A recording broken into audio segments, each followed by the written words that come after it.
So our speaker tonight is Vicki Spooner, who will be giving a presentation called Falmouth Harbour, Port with a Purpose. And Vicki is the Environment and Quality Systems Manager at Falmouth Harbour, and she's responsible for developing and maintaining the organisation's integrated management system.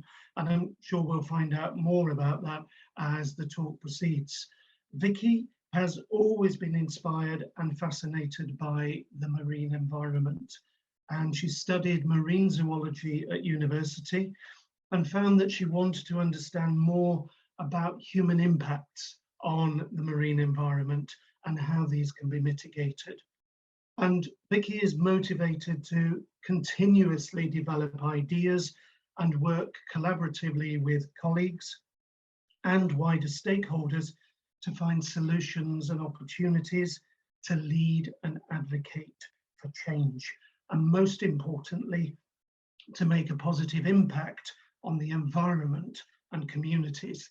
And I'm delighted that Vicki is here this evening. Vicki and I have worked together on a number of different events since February, and most recently we worked together on seagrass workshops with children from Landlivery Primary School and the Foy River Academy, alongside one of our colleagues who's here with us this evening, Debbie. So lovely that Debbie's here as well. But I'm now going to hand over to Vicki, and I hope everybody enjoys her fabulous presentation. Welcome, Vicki. Thank you, Roger, and thanks to everybody for coming along to listen to me for about half an hour, talk about what we're up to at Falmouth Harbour. So it's great to have this opportunity. So thanks again to the Cornwall science community for this opportunity. So yeah, without further ado, I'll crack on. So right, there we go. A little bit more about me. I mean, Roger's done a very good job introducing me. So I studied up at Bangor in North Wales, doing marine zoology, and then I went into the world of work and managed to find my way, by accident mainly, into the marine construction industry. And I worked for Secor, which is a local company down here in Gweek. And I also worked for a company called Large Diameter Drilling for a number of years. In 2015, I came to work for Falmouth Harbour.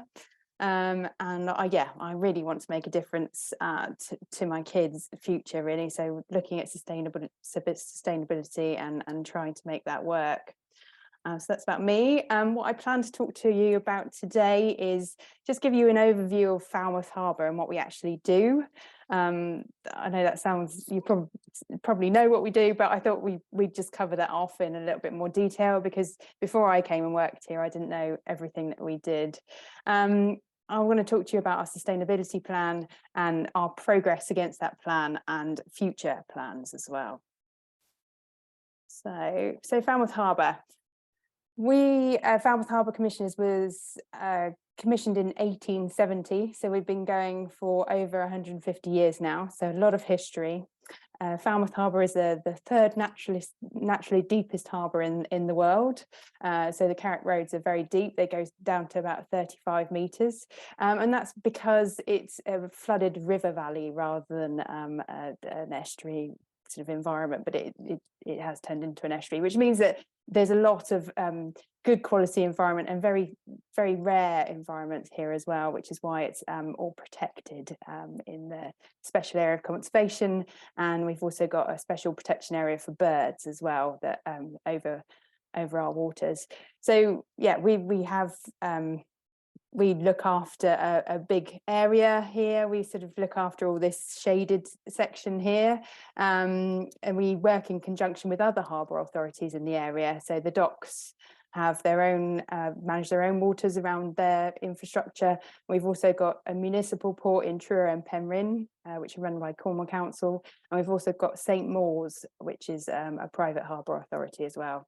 So we're a trust port, and that means that we privately fund our own activities. So we sell services through our moorings and our berths and the commercial shipping services. And any surplus we generate, we put back into the benefit for the benefit of the harbour and the harbour users. So we are a not-for-profit organisation, and we're engineered to provide sustainable futures for everybody that uses the harbour. So we are split into three really main business units. We've got Falmouth Pilots, which run our pilotage service. So we run 2 pilot boats, and they provide a 24/7 service to commercial shipping that visits Falmouth. We're the first major port you come to from the Atlantic. So we get a lot of calls from large vessels looking to bunker or change stores or change crews, or do works if they've been damaged over in the journey to us. So we are a busy commercial harbour, and we have the dockyard as well that offer large dry dock areas for ships to come in and be repaired or overhauled. So that's Falmouth Pilots. They serve. So what the pilots do is they're experienced marine masters or vessel masters, and we take the pilots out. They climb up a very rickety ladder sometimes up the side of the ship, which is quite hazardous. So we try and make sure that it's as safe as possible for them. They go up to the top and work with the vessel master to safely navigate those large vessels in, so we don't have any accidents on the way in, because obviously that would cause extreme situations, and we don't want that. So we offer that 24/7 service. We also have the recreational side of our business, which is called Falmouth Haven, and they manage our 600 swinging moorings in the inner harbour and our 2 pontoon systems, which offer berthing to a number of small to large vessels. And so they are pretty busy, busier in the summertime than they are in the winter. But they also manage our fuel barge. We have a small fuel barge off the end of one of our pontoons. So they keep all of our customers happy. And then there's the Falmouth Harbour. So that's the umbrella organisation for those 2 business units essentially. And that is the sort of regulatory arm. That's the arm that houses our harbour masters, which are responsible for maintaining navigational safety. We're responsible for maintaining all the navigational marks in our waters. So Trinity House devolved that responsibility to us.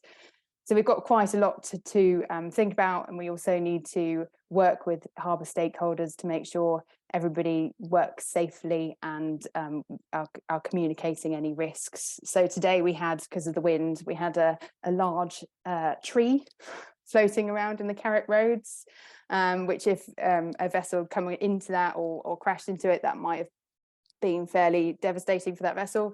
So we put out a safety notice to every harbour user to make sure that they knew the whereabouts of that, because we couldn't actually get out there with the 40-knot winds to actually bring it back to shore. So that's sort of an example of what we have to deal with day to day, really. So moving on from that, this is our sustainability plan. We have 4 main themes that we're looking at. We're trying to reduce our emissions. We're trying to reduce waste and pollution. We're trying to increase biodiversity in areas where we have control to do that, and increase health and well-being within our own staff, and also trying to work with communities on community initiatives to benefit those as well.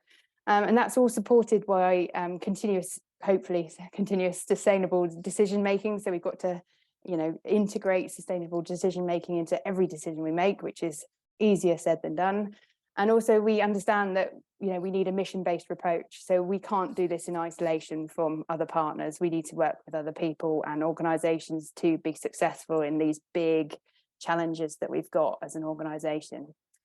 So this plan is likely to evolve and change as our understanding changes, as technology changes, and we are going to review it annually, so to make sure it remains relevant. So I'm now going to talk about the progress we've completed on some of these themes. So these are the emissions that we measure. So we're quite good at scope 1, which is our direct emissions from fuel from our vessels. We're very good at keeping a track on those, and gas that we use in one of our buildings as well. We've also quite good at tracking our scope 2 emissions, which are our indirect emissions from electricity, water, wastewater treatment. And we also are starting to have a look at our scope 3, which is our indirect emissions, which we have less control over. So employee commuting, business travel, waste. So we've got a fairly good idea of those, but we're now starting to look at purchased goods as well, and our investments, which are likely to be quite substantial. So we're trying to measure those so we can start to monitor and hopefully reduce emissions associated with those parts of our business. So this is our plan, our timeline for trying to achieve a science-based target of net zero by 2030. So we're looking into electric charge points for both vessels and vehicles to see what we can do around there, and also looking for into interim fuels such as hydrogenated vegetable oil. It is meant to reduce emissions and is meant to be a drop-in replacement for diesel. There's a lot of questions and queries about that, plus it's a lot more expensive than diesel, so all of this needs to be funded, and we need to be able to sustainably achieve this whilst still functioning as a business. So it's not easy. We are also looking to replace one of our pilot boats, which is now over 40 years old, and we estimate that a new vessel will be over 40% more efficient. So again, we're looking at efficiencies. We did look at alternative fueling for that new vessel. We looked into electricity, we looked at hybridization, we looked at future fuels, but unfortunately the technology we didn't feel was there at this current time, especially with the sea states that our guys have to deal with going out. So we prioritize safety, and we have opted for probably a new diesel boat. So we're looking heavily at HVO as a potential solution to try and limit our emissions associated with that. So it could be what our trajectory would be for scope 1 emissions reductions. Obviously, this is all up in the air because technology is advancing rapidly, and we're just trying to keep an eye out on what that is and work with the government with their competitions. We're looking at a project with some partners for the Clean Maritime Demonstration Competition Round 3 at the moment.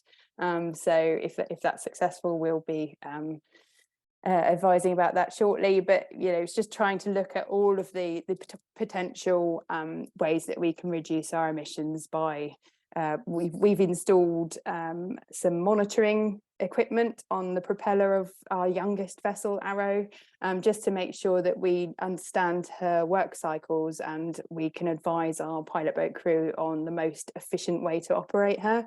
So we're reducing emissions through management. But we're looking to substitute and compensate as well, but that's extremely costly. So we would need to make sure that that is a sustainable way of doing things.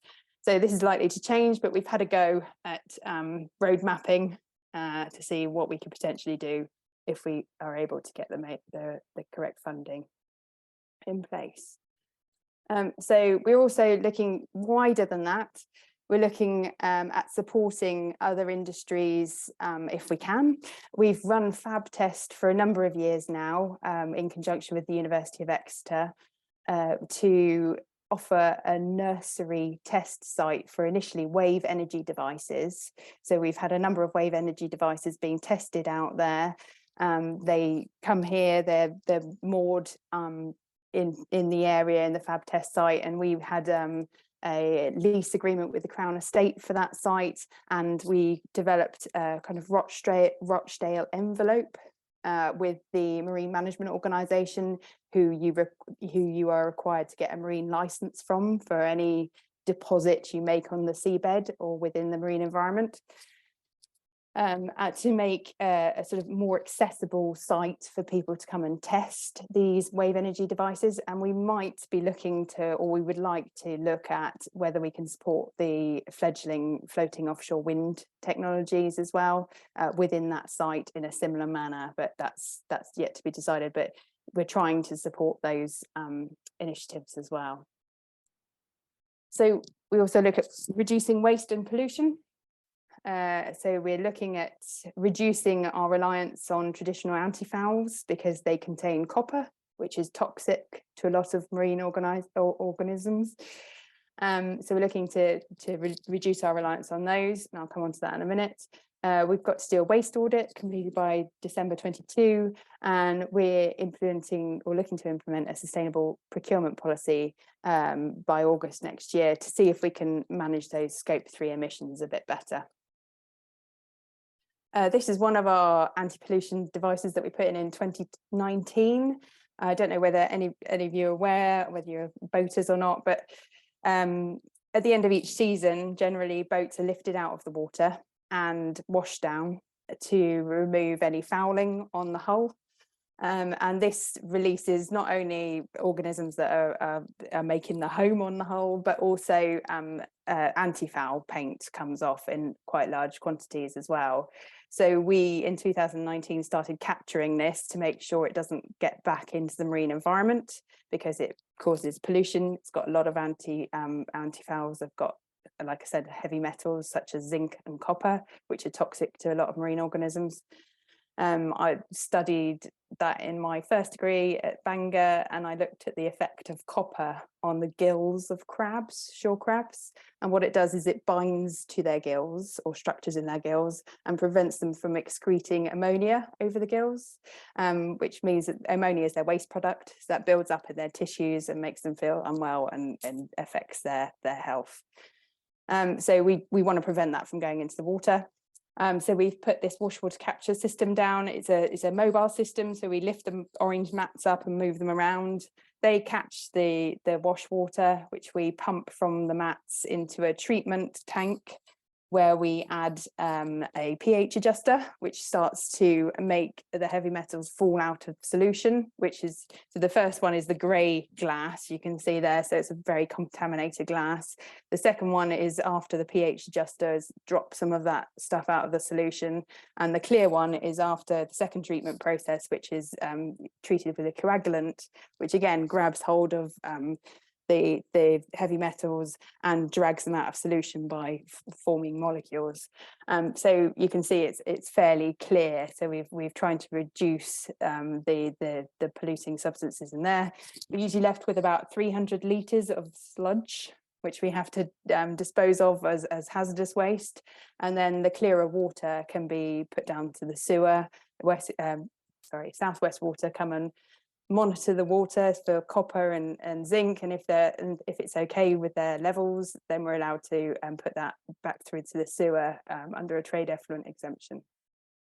So that system works really well. We're really happy with it, and it's worked for the past 4 years now. So yeah, that's a really good one. We've also put black water reception facilities in, so boats with holding tanks can hold their sewage, and now we offer facilities for them to pump that sewage out rather than putting it back into the water, basically, which is basically what happens at the moment. All vessels are meant to go at least 3 nautical miles offshore, but we know that probably doesn't happen a lot of the time. So we've provided that free of charge to our customers or existing customers, so they can use that to empty their sewage tank. And these have been amply demonstrated by our pilot boat crew, who've got a holding tank, and we regularly pump that out. So just to demonstrate that it works and it's not a messy job for people to do. We've also put a sea bin onto our pontoons, our main pontoon structure, which is the Haven pontoon structure. This is sponsored by Paddle Logger, who we're very grateful to. And we it's been in there for about 14 months now. And it keeps on grabbing plastics out of the marine environment, along with lots of seaweed and other things. We've caught seagulls, unfortunately, dead seagulls, and dead squirrels as well. So it's been an interesting year. But yeah, we do catch a lot of plastic, which we remove and recycle where possible. And I've tried to sort of had a look at what we catch the most of, and it's polystyrene, unfortunately. So small bits of polystyrene particles, which I'm reliably informed by Emily Stevenson, who's doing some research on that, that's really good for sort of transporting bacteria around the marine environment as well. So there might be additional issues with plastics that we're just becoming aware of.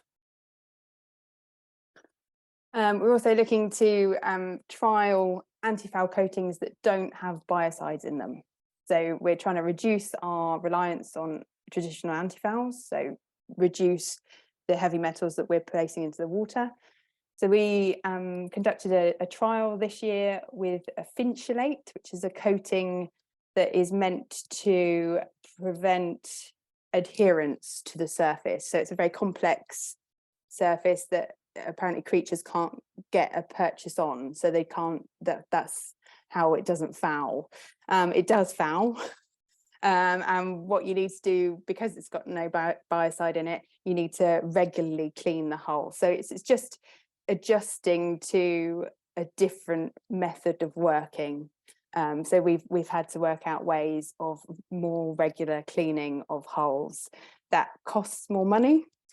So we do need to take a view on whether this is a solution that we can take forward for all of our vessels, or whether it's something that we just keep on the 2 vessels that we've got coated in it at the moment, or whether we need to look at a different solution. There are silicone coatings as well that we're looking at the moment. We've coated one of our rudders with a silicone coating to see how that performs on one of the pilot boats.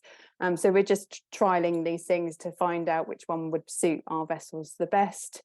So then we can go forward without the need for biocide coatings, hopefully. So coming on to our third theme, which is we want to increase biodiversity where we have the power to do so. So we're developing knowledge around advanced mooring systems, which I'll come on to in a little while, and that will reduce the impact of our swinging moorings, which I'll again explain later on. We want to look at our natural capital accounts for the harbour to aid our understanding of what natural capital we've got, and how we can best work to protect that, so we can prioritise. Obviously we can't stop all activities, but we need to understand, and prioritise actions so we can be most effective. So we've had a look at those. We're also looking at working with academics, institutions such as Plymouth and Exeter to hopefully understand more about impacts of commercial anchoring as well on the seabed in Falmouth Bay. We've got an aim there to remove all mooring impacts over seagrass beds as well by 2025, which I hope that we're some of the way towards achieving. So this is our natural capital accounts. We got these completed by a Plymouth University Masters Marine Conservation student, and he was supervised by Dr. Sian Rees, who worked on the Devon Biosphere Natural Capital project. So he just completed this for us, and it's an excellent piece of work, really chuffed with it, and it just gives us the information that we need to start working with partners, and being able to prioritize where our actions should be. And as you can see on the top table there, the marl beds and seagrass beds should be our priorities. So we're kind of working in the right areas already, but that just gives us the evidence to support our decision making, and hopefully take that further and getting some funding to do some really interesting things. So that's our natural capital accounts, which is great. We have also started to look at seagrass restoration. So in May 2021, after attending several sort of workshops driven by TEVI, which is a funded project up at Exeter University, talking about sort of the impacts of mooring on the seabed, we decided that we could remove 11 swinging moorings from the Flushing seagrass bed because they were having a localized effect on that seagrass bed. And we established a voluntary no anchor zone because we wanted to monitor the regeneration of the scour patches caused by those moorings. to see if it would regenerate. So we've got a very small regeneration area there, which is about 300 square meters. And we're very lucky in the fact that we work with Dr. Chris Lang at the University of Exeter, and sea search divers through Cornwall Wildlife Trust. And they have very, very kindly dived the area twice now, once in August 21 and back this year in May 22, to measure the scour patches, so to establish the baseline. And then back in 2022, May 2022, they've gone back and measured again, and they've done it very simply and taken a central point and then measured each sort of southeast, southwest, northwest, northeast.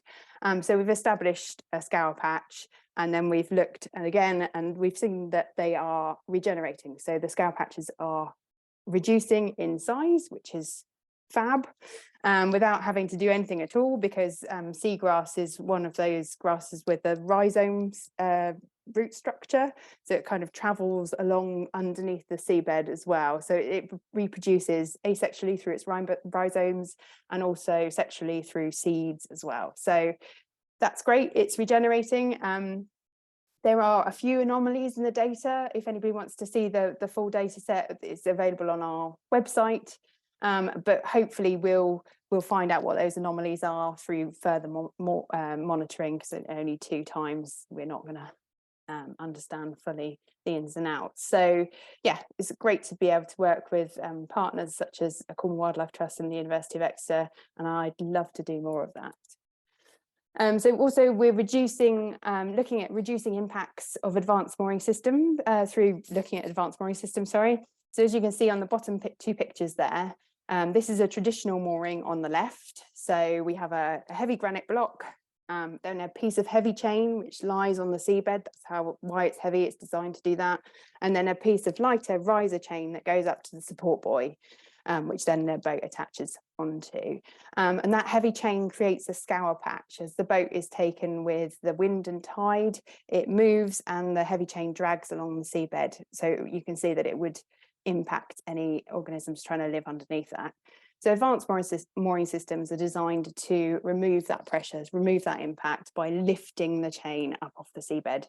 And there's a number of moorings that you can get. Some are elastic roads that go up and down. We have a bit of a problem using those here because we've got such a big tidal range. We've got 5 to 6 meter tidal range, and they tend to not really work very effectively in that tidal range. So we've gone for the Sterling design, which is essentially just floats, fishnet floats along the length of the chain that lifts it up.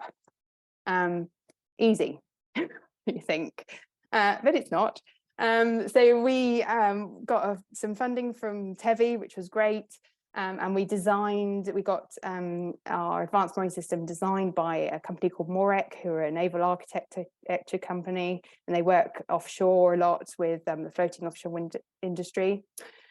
And we trialed an advanced mooring system, and we put a boat on it this year. So we started in late July and finished just earlier this month. So it's successfully held in the water for over 3 months.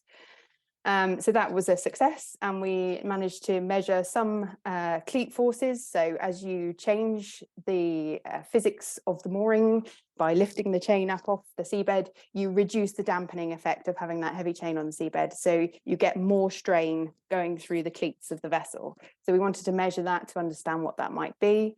And we're also looking at vessel excursion. Is that different with the advanced mooring systems, or is it the same as a traditional mooring system? Because if we're going to put these in the same places, we've got a lot of moorings in a very small area. We don't want boats to start bashing into each other. Unfortunately, as you change one thing and solve one problem, you usually introduce another. So now we are lifting the chain up off the seabed, which is great for the seabed, but not so good for safety of navigation, which we also need to take very seriously. So as you lift the chain, it becomes closer to the surface of the water, and you create a navigational hazard for boats, which could potentially damage them and cause an accident. So we need to look at how to manage that. So further research and trials are required.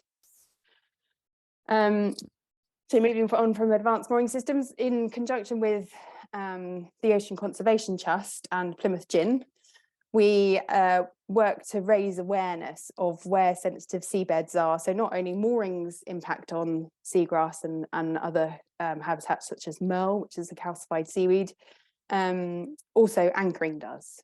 As you can imagine, if you drop an anchor and then drag it through, it's going to really rip through the roots of that seagrass and damage it.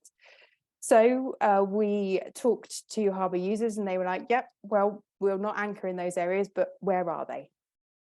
So you can't see seagrass or merle from the surface of the water. So we've worked with the Ocean Conservation Trust to mark areas of sensitive seabed in 3 areas of our harbour. So we've marked along the beaches, and what we've done is tried to put the marks in places that we would already put a mark, because obviously if you put more moorings in, you're causing more damage. So we've tried to dual purpose these marks. So we've replaced our speed marks that we put across the beach in the summertime to make sure that we're separating vessels from swimmers.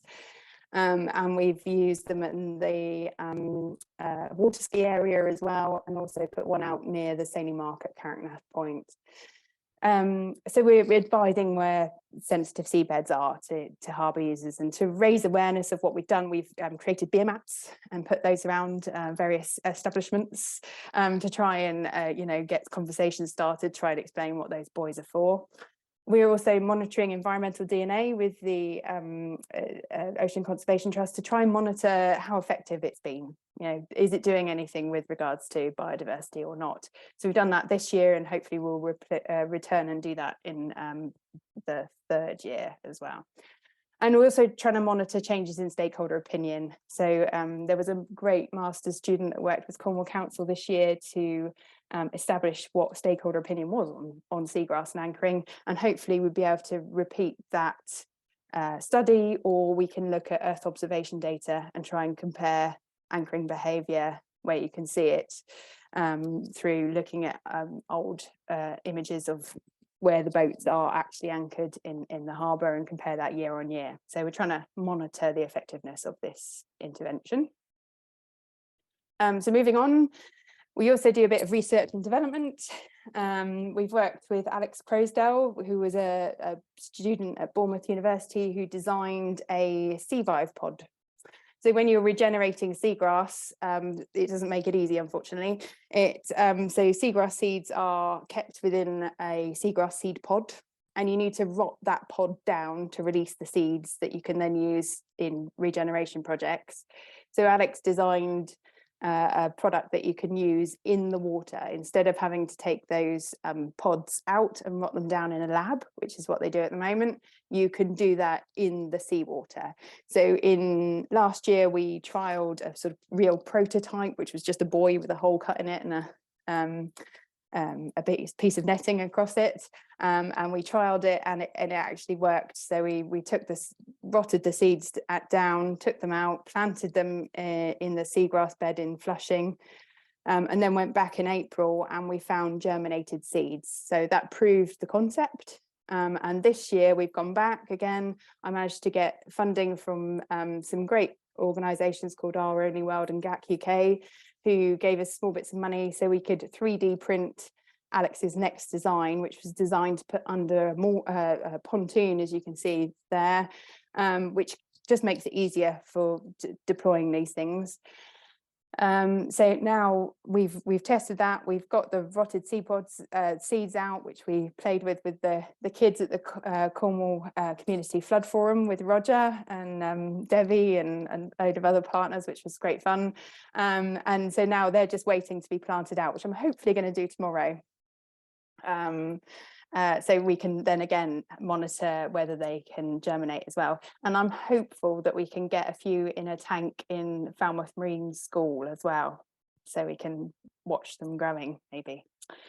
So moving on from there, another sort of research and development area that we're looking at the International Seakeepers Society, which are quite big in the US at the moment. And what they do is they bring together researchers and sailors. So sailors are often going out on these wonderful trips into sort of very remote areas, and they can get data for researchers. So the International Seakeepers Society tries to get research projects that might benefit from citizen science that we think sailors can gather, such as the Newston Net programme that they're running. So they've got 3 researchers that all use this information from the data that gathered through Newston Nets being just deployed from the back of vessels.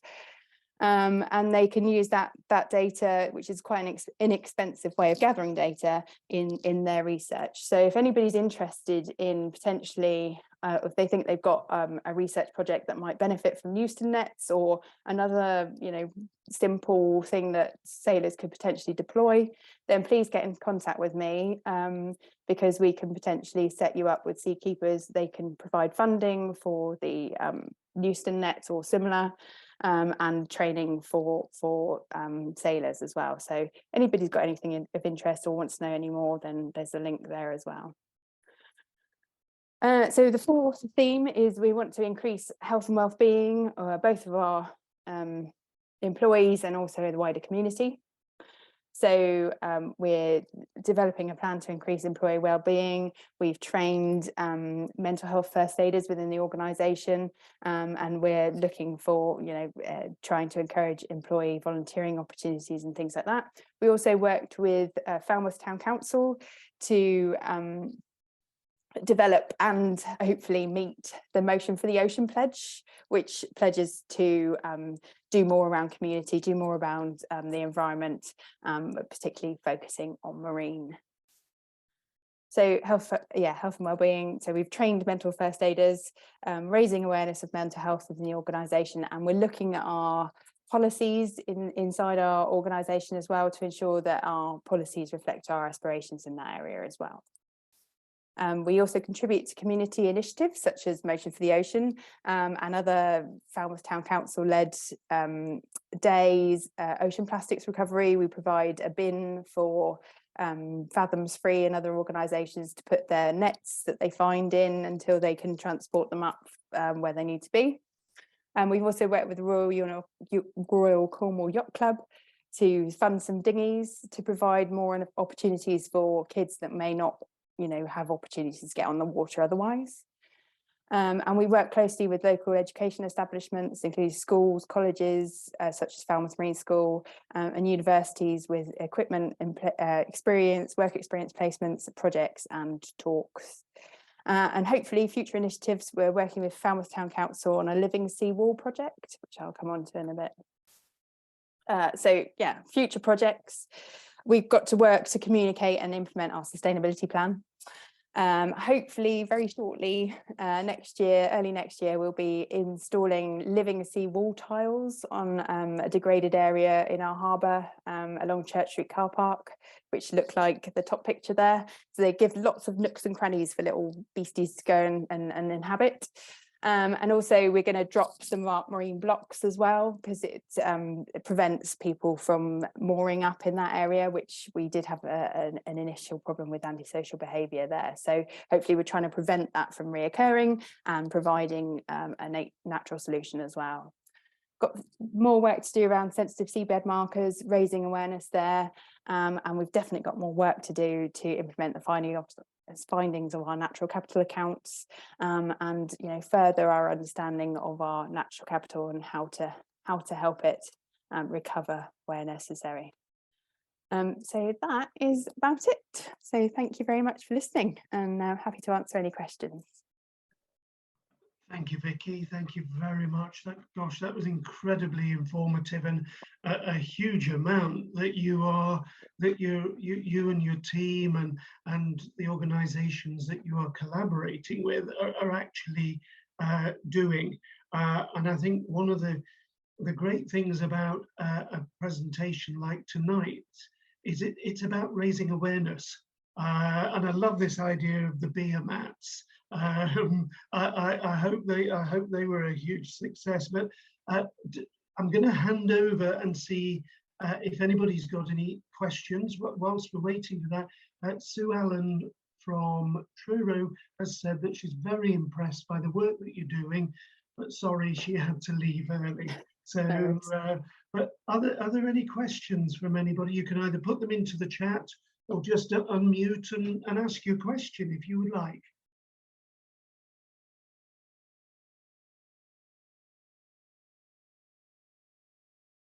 And if it goes really quiet, David's usually got a question. Here we go. I knew David would have a question. He's put it into the chat. David, do you want to ask that question direct? Yeah, I'm just wondering, how do things like cruise ships, which are obviously extremely polluting, fit into your plans for net zero? Are you planning to mitigate that somehow, or what's the idea there? Yeah, hopefully we hope to. I mean, obviously, cruise is a source of revenue for us. So there's no getting away from that, but hopefully we want to work with cruise, maybe providing awareness, for cruise passengers by going on and delivering talks. Are they aware of the local community and the initiatives that we're running? And I think crews generally are understanding that they have an impact on the environment and are looking for ways to work with partners to mitigate that. So we're hopefully going to be able to capitalise on that. We're potentially looking at a voluntary charge for cruise passengers, maybe as a potentially way of contributing to the local initiatives that we're doing, so looking for sustainable funding for environmental initiatives. But really, crews are aware of the impacts that they have, and we're trying to work with them to try and make good things out of those impacts, if you see what I mean. Yeah, that sounds great. I'm just wondering, basically you're planning to be, was it by 2030 to be carbon neutral? So would you be counting emissions of cruise ships or even other vessels that use the harbour basically into that equation, or is that something that's not part of this responsibility? At the moment, it's not in on one of our scopes because we don't feel we have enough control over it. But it's definitely an ambition of mine to try and facilitate decarbonisation of harbour users. So we're looking at what they might need in the future. So would it be electric charge points? Would it be alternative fuels? So we're trying to work with harbour users to understand more about that. And we may well be putting some charge points in to see how they work in the next year or so. Cool, thanks.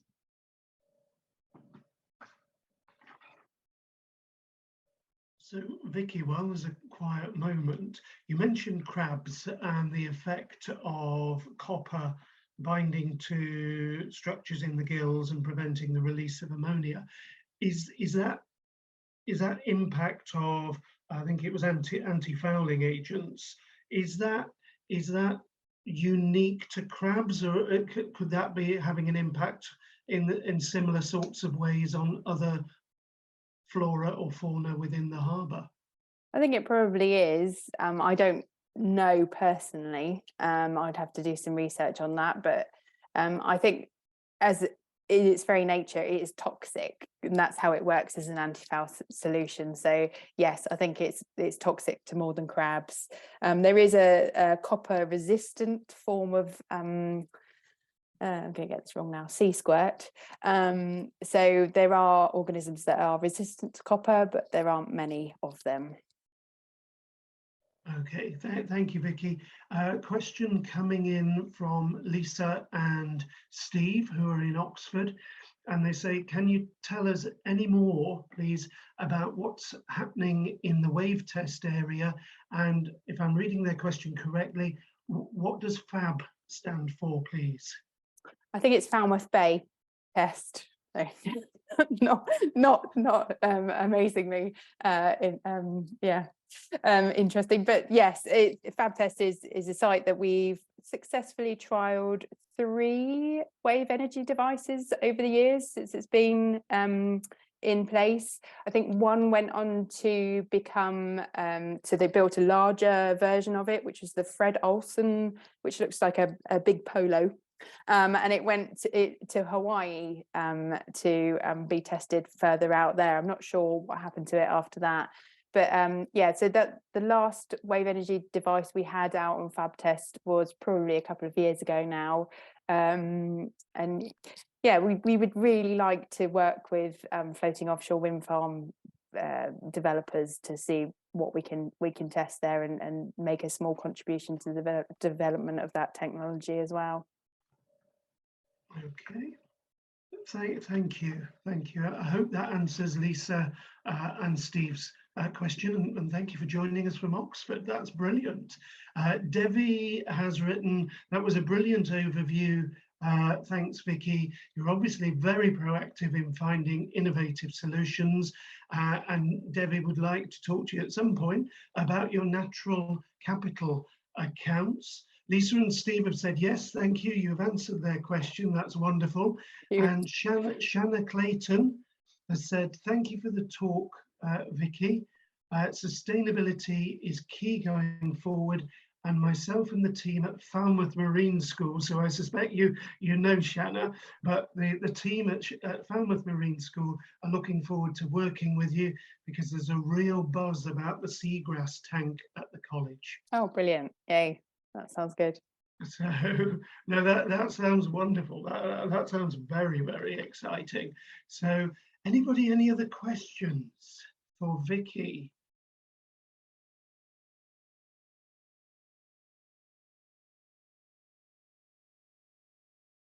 I've got another one actually about the, sorry, I've already asked one, but I just saw Debbie raise her hand. I'm just going to continue unless you want to underbind it, Roger. Basically about these, go for it, David.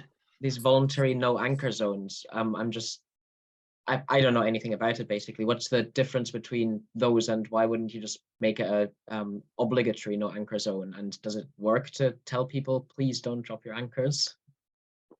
We found it has. I mean, we kind of wanted a softly approach to start off with, because you know it's change, isn't it? And stakeholders need to get used to that change. So we feel that if by putting a voluntary no anchor zone in is a good starting point. We wanted to monitor how effective that is, and actually it has been quite effective. With if you get the necessary stakeholder engagement and awareness, you know, I think it is quite effective. People, especially local people around Falmouth, seem to own the issue, and we get people ringing us up from Flushing Beach now saying, did you know that somebody's anchoring in your voluntary no anchor zone? And then we can send out our harbour patrol vessel and do education and awareness work with that user. So it works really well, and I think you do need to get that level of awareness up, and I think also in the Helford there's evidence that it's working really well as well. That's actually amazing. It sounds like it's better for generating awareness even than just putting up a big sign saying no anchoring. Yeah, I think, you know, if people feel empowered, then you know, that's you've won the battle then, I think. Brilliant, thanks. I think that's absolutely right. It's understanding the reasons why that's being done, and hopefully by raise that education and awareness, hopefully that's as an effective way of spreading the message amongst other harbour users as well. I hopefully the enthusiasm continues on in waves. So anyway, over to Devi. Devi, welcome, and we're looking forward to your question. Hi, sorry, I just thought it was easier than typing it in. It takes me so long to actually type questions and I give up sometimes. But no, I was just saying, thank you, Vicki. It's such a really informative talk. I really appreciate it. So I was just wondering, did you mention some time ago about trialling some sort of user pay subscription for, was it the no anchor zones or some sort of the mooring system? Is that still, have you done that? I don't know if I've missed that, or any feedback on that at all? I think that was around maybe looking to install advanced mooring systems in areas where there's sensitive seabed. So yeah, rather than anchoring, somebody can choose to use an advanced mooring system. We're not quite there yet because we've identified that there's a navigational safety issue, but I'm hoping to work with partners who are also looking at this same issue, such as the Ocean Conservation Trust, the Remedies Project, which has been run by Natural England and another few, and also Cornwall Council ran a trial off St Mawes as well with advanced mooring systems. So we're hopefully going to get together in next month and really come up with some next steps for the next trial, to try and collate our combined knowledge of potential solutions, and then go to test those. And then once we've got an advanced mooring system that everybody's happy with, which will hopefully be the end result, we can then start to look at, it would be great to be able to fund that somehow sustainably by being able to charge harbour users if they want to use that. Thank you. Thanks, Debbie. Thank you.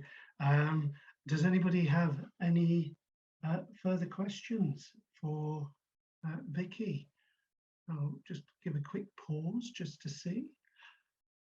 Debbie, has your hand gone up again? Yeah. Go for it, Debbie. I was just going to ask about, so the smart buoys. Is there any progress in the smart buoy system sort of for monitoring? No, we provided a buoy to Truro College, and I think they have run a hackathon on it. Is this what you're talking about? Yeah. So they've run a hackathon on it to try and work with students to come up with some sort of ways of monitoring turbidity and water quality as well. And I know Exeter University have done a couple of hackathons as well, and have come up with some great results. So just waiting on those really to come back to us to see if we can potentially trial some of the things that the students have come up with.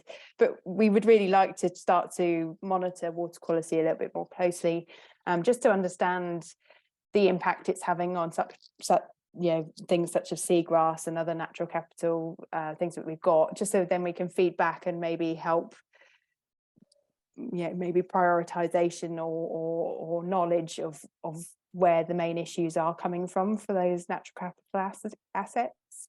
Yeah, and I don't want this to be a contentious question, but speaking of like sort of water quality and Southwest Water and kind of, I guess, discharges coming off land, you've got lots of farming communities there. Built up areas, and I know some of the flushing there's a lot of wash up of all sorts of stuff, houseboats, things like that along there. So do you work with Southwest Water? Do you need to engage with them with some of this water quality stuff? Have they got some responsibility, or is it more private land that it comes, some of that wash that might come through? I think there's still some understanding to understand where the main impacts are coming from, I think. So yeah, some of it will be agricultural field runoff, and other sources would be combined sewage overflows during heavy rainfall events. So we are trying to work with Southwest Water to understand that a bit better, and I know they are really working very hard on things to understand how the sponge effect can be maximised, so less runoff from fields and more capture of water before it runs into the sea. So I think they're doing a lot of work around it, and we're trying through, especially the SAC management forums. So with the special area of conservation, we have a management forum for it, and Southwest Water are one of the people, along with the Environment Agency, Inshore Fisheries, that sit on that forum. So we regularly discuss this and try and work together for solutions, really. But it is a hard nut to crack, that one. Okay. Sorry, I was on mute. Sorry, I was just going to say, sorry, Roger, I'm just going to add, I guess it's if they're looking at innovations and water quality, I don't know if it's something they could help kind of have funding for in terms of helping you find solutions on that, but I guess that's a broader issue for them all around anyway. Yeah, we're looking with on a few projects to try and fund a water quality monitoring buoy, and also we've got access to one now. I just need to get it out on the water and work out how to attach it to a buoy. Good luck. Thank you. Thank you very much. Thank you, Debbie, and thank you, Vicki, as well. I'm mindful of the time. There are no other questions that have come up in the chat. So if anyone is particularly enthusiastic and keen either to get involved or to suggest potential funding sources, Vicki, I presume they can contact you direct at the email address you've given there. So yeah, that'd be great. Lovely. Well, I'm going to draw things to a close, but thank you to everyone that has joined us online this evening. I see a few familiar faces and a few familiar names, but thank you in particular to Vicki. As you'll see from Vicki's background there, she's still in the office and she's got to go and brave the Falmouth Christmas lights switching on. But Vicki, thank you very much. It's a pleasure to see you again, and it's been a real fantastic opportunity to find out about what's happening in Falmouth Harbour. So thank you very much for your time and your enthusiasm. No worries. Well, thanks very much for the opportunity and for everybody listening to me bang on. So that's great. Thank you very much. You're very, very welcome. Now, before I go to the next bit, Devi, are you wanting to say something again? No, it's meant to be a clapping hand. Oh, is it a clapping hand? Oh, I'm not used to that particular protocol. But thank you. Absolutely. I think that reminds me, David, don't we normally at this point all unmute if we wish to and give Vicki a clap? Is that how it works? Yes, it usually is. I don't actually have the button anymore that I can ask everyone to unmute. Oh, there, I found it. So yeah, if you want to join in for a round of applause, thank you very much, Vicki. Okay, thank you, Vicki.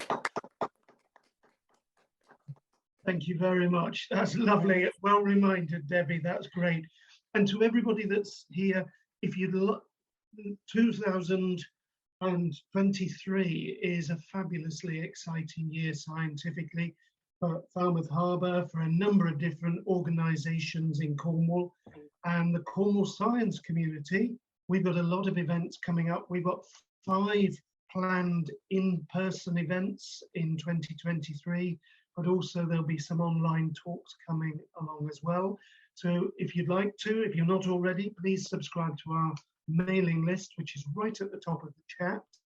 David's already put that in. But also please follow us on Facebook and Twitter because we're putting regular updates there.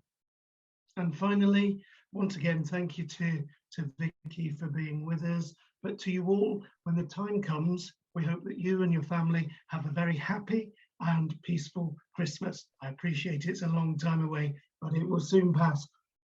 A month today, it's Christmas Eve. Cheerio, everybody. Bye-bye. Thanks, Roger. Take care. Thanks, everyone. Roger. Bye.